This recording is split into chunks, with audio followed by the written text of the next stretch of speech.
সন্দীপন সাহা এবং ঋতব্রত বন্দ্যোপাধ্যায় তারা অভিযোগ করেছিলেন এবং তারপরেই সিআইডি তদন্ত শুরু করে।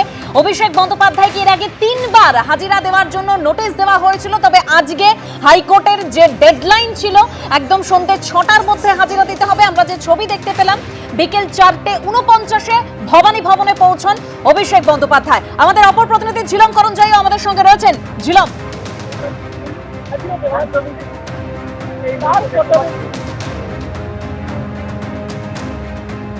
ঠিক যে সেই সময়ের ছবি দেখতে পাচ্ছেন, যে সময় ভবানী ভবনে অভিষেক বন্দ্যোপাধ্যায় পৌঁছন বিকেল 4:49 নাগাদ তিনি আজ ভবানী ভবনে পৌঁছন। এর আগে 3 বার তাকে নোটিশ দেওয়া হয়েছিল, কিন্তু তিনি হাজিরা এড়িয়ে যান এবং তারপর আজকে হাইকোর্টের একদম নির্দেশ ছিল সন্ধ্যে 6টার মধ্যে হাজিরা দিতে হবে অভিষেক বন্দ্যোপাধ্যায়কে ভবানী ভবনে। সেই মতো তিনি ভবানী ভবনে পৌঁছে যান। যোগাযোগ করেছি আমাদের প্রতিনিধি ঝিলম করঞ্জাইয়ের সঙ্গে। ঝিলম,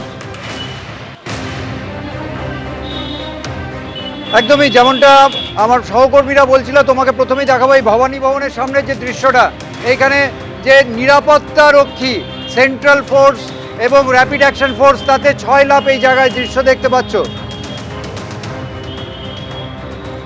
তার পাশাপাশি এখানে যেটা দেখা যাচ্ছে, আমরা দেখলাম যে অভিষেক বন্দ্যোপাধ্যায় কিছুক্ষণ আগেই ভেতরে গেলেন এবং তার যে প্রসেস, যে নিয়ম কানুন, সেই নিয়ম কানুন মেনে তিনি ভেতরে গেছেন।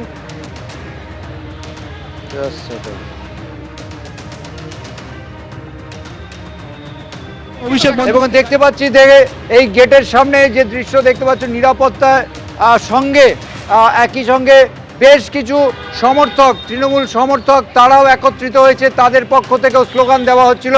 রাস্তার একদিকে সেই তৃণমূল সমর্থকরা রয়েছেন আর অন্যদিকে মূল গেটের সামনে কেন্দ্রীয় বাহিনী, রাজ্য পুলিশ প্রত্যেকে আছে, মানে কলকাতা পুলিশ, তাদের প্রত্যেকে নজরদারি রাখছে যাতে কোনো অপ্রীতিকর ঘটনা না ঘটে।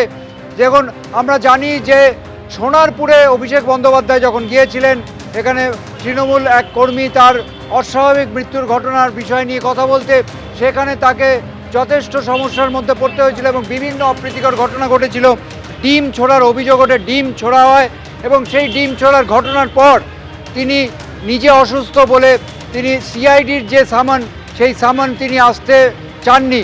পরবর্তীকালে আরও 2বার সিআইডির তরফ থেকে তাকে ডাক দেওয়া হয়, যদিও তিনি আসেননি এবং পুরো বিষয়টা নিয়ে তিনি রক্ষাকবচ চেয়ে হাইকোর্টে যান।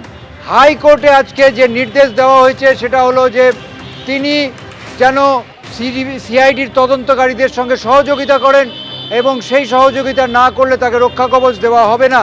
এবং তার আইনজীবী মারফত তিনি জানান যে তিনি আজকে যে সময় মতো সেই সময় মতো আসবেন এবং একই সঙ্গে পুলিশের, সিআইডির গোয়েন্দাদের সঙ্গে সহযোগিতা করবেন। আমরা দেখলাম যে 4:17 নাগাদ তিনি এয়ারপোর্টে তার যে বিমান থেকে নামার পর বেরোনোর পর সরাসরি তিনি চলে গেলেন কালীঘাট রোডে তার বাসভবনে। কালীঘাট রোডে আধ ঘন্টার মতো তিনি ছিলেন এবং পরবর্তীকালে সেখান থেকে 5:43 নাগাদ তিনি বেরোন এবং এখানে আমরা যেটা দেখলাম যে 5:49 নাগাদ তিনি এই ভবানী ভবনের এই মূল গেট দিয়ে ভেতরে যান এবং ভেতরে যাওয়ার সময় আজকে এইখানে অপ্রীতিকর কোনো ঘটনা ঘটলেও আমরা শুনতে পেলাম বহু তৃণমূল কর্মী সমর্থক তারা তার সমর্থনে স্লোগান দিচ্ছে। যদিও অপ্রীতিকর ঘটনা ঠেকানোর জন্যে সেন্ট্রাল ফোর্স, স্টেট ফোর্সের পক্ষ থেকে তৎপরতা ছিল এবং এখনো তৎপরতা আছে এবং যেটা জানা যাচ্ছে নিরাপত্তা ব্যবস্থা আটোসাটো করা হয়েছিল। আগে একেবারে ভবানী ভবনের সামনে ছবি আমরা দেখিয়েছিলাম। অভিষেক বন্দ্যোপাধ্যায় এই মুহূর্তে ভবানী ভবনে প্রবেশ করেছেন। বিধায়কদের সই জাল কাণ্ডে আজকেই তাকে হাজিরা দেওয়ার নির্দেশ দিয়েছিল হাইকোর্ট। আমাদের অপর প্রতিনিধি পার্থপ্রতিম ঘোষ আমাদের সঙ্গে রয়েছেন। পার্থ, আজকেও যেটা রাজ্যের তরফে সওয়াল করা হয়েছিল যে সেই রেজলিউশন বুক সেটা না দেওয়ায় কোথাও গিয়ে তদন্ত থমকে রয়েছে, সেই রেজলিউশন বুক আজকে চাওয়া হবে, সিআইডি সূত্রে কি তথ্য? দেখো, সিআইডি প্রথম থেকে কিন্তু এই তদন্তের ক্ষেত্রে যে বিষয়টা চাইছে এবং অভিষেক বন্দ্যোপাধ্যায়কে তলবগুলো করা হয়েছিল, সেই তলবে কিন্তু বলা হয়েছিল যে অরিজিনাল রেজলিউশন বুকের যে কপি, সেই কপি জমা দেওয়ার জন্য, সেই কপি নিয়ে আসার জন্য অভিষেক বন্দ্যোপাধ্যায়কে, এবং আজকেও রাজ্যের তরফ থেকে সেই সওয়ালই করা হয়েছিল। এখন দেখার বিষয় অভিষেক বন্দ্যোপাধ্যায়কে রেজলিউশন বুকের সেই অরিজিনাল কপি নিয়ে এসছেন সিআইডি আধিকারিকরা। আজকে ইতিমধ্যে আমরা দেখলাম অভিষেক বন্দ্যোপাধ্যায় যখন ভবানী ভবনে প্রবেশ করলেন, ভবানী ভবনে প্রবেশ করার পর তিনি গাড়ি নিয়ে গেটের ভেতরে প্রবেশ করলেন।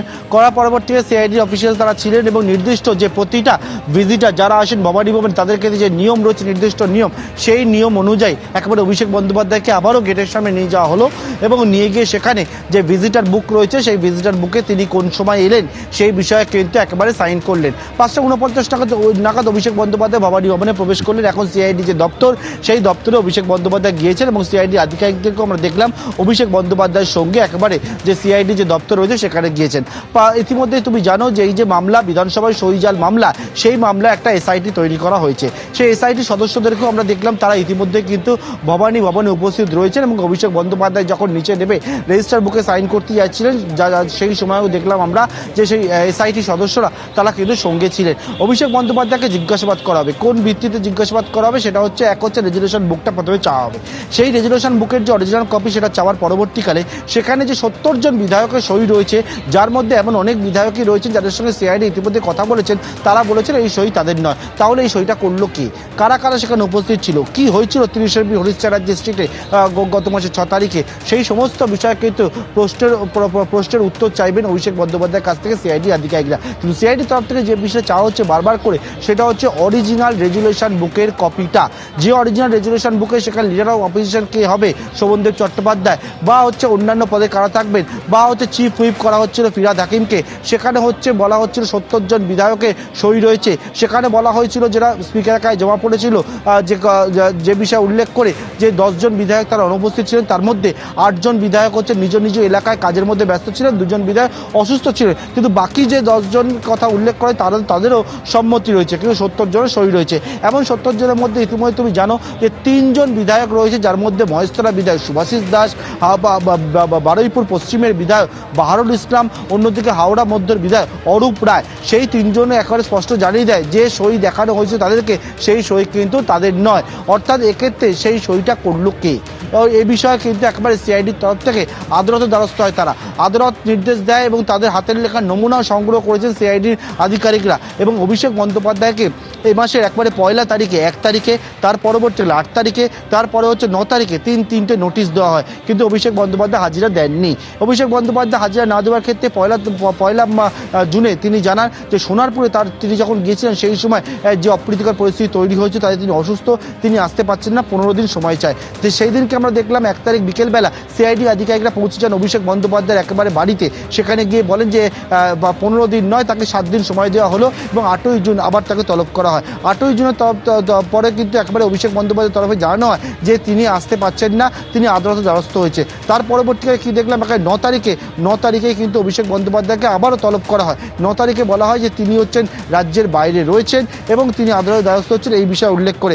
এরপরে আমরা কি দেখলাম যে সিআইডির তরফ থেকে অভিষেক বন্দ্যোপাধ্যায় যে চিঠি স্পিকারের কাছে গেছিল, যেখানে হচ্ছে রেজুলেশনের সই হয়েছিল 30 এপ্রিল হরিশ চ্যাটার্জি স্ট্রিট, এবং যে সইতে সেখানে উল্লেখ করা ছিল যে 3টে ঠিকানা, যার মধ্যে একটা কেন্দ্রীয় যে তৃণমূল কংগ্রেসের party office 30 April Harish Chatterjee street, সেখানেও কিন্তু রেজুলেশন বুকের খোঁজে একবারে সিআইডি বিশাল টিম পৌঁছে যায় সেখানে। তারপরে সেখানে সিআইডি কিন্তু নীল সিজার হয়। সিআইডি জানায় যে রেজুলেশন বুকের খোঁজে তারা গিয়েছিলেন সেই রেজুলেশন বুক তারা পায়নি।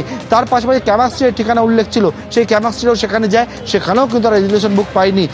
এর পরবর্তীকালে সিআইডির তরফ থেকে কিন্তু কী পদক্ষেপ গ্রহণ করা হয় সেই বিষয়ে যখন সকলে নজর ছিল, অভিষেক বন্দ্যোপাধ্যায়ের যে মামলা, সেই মামলা আদালতে গড়িয়েছিল। আদালতের তরফ থেকে অভিষেক বন্দ্যোপাধ্যায়কে আজকে সন্ধ্যে 6টার মধ্যে হাজির হওয়ার জন্য নির্দেশ দেওয়া হয় এবং সেই নির্দেশের পরে আমরা দেখলাম দিল্লি থেকে ফেরার পর অভিষেক বন্দ্যোপাধ্যায় কালীঘাট রোডের যে বাড়ি, সেই বাড়িতে গেলেন এবং তারপর কিছুক্ষণ আগে ঠিক নির্ধারিত যে সময় রয়েছে 6টা বাজার 11 মিনিট আগে তিনি পৌঁছান ভবানী ভবনে। এখন ভবানী ভবনে সিআইডি আধিকারিকদের জিজ্ঞাসাবাদের মুখোমুখি হয়েছেন অভিষেক বন্দ্যোপাধ্যায়।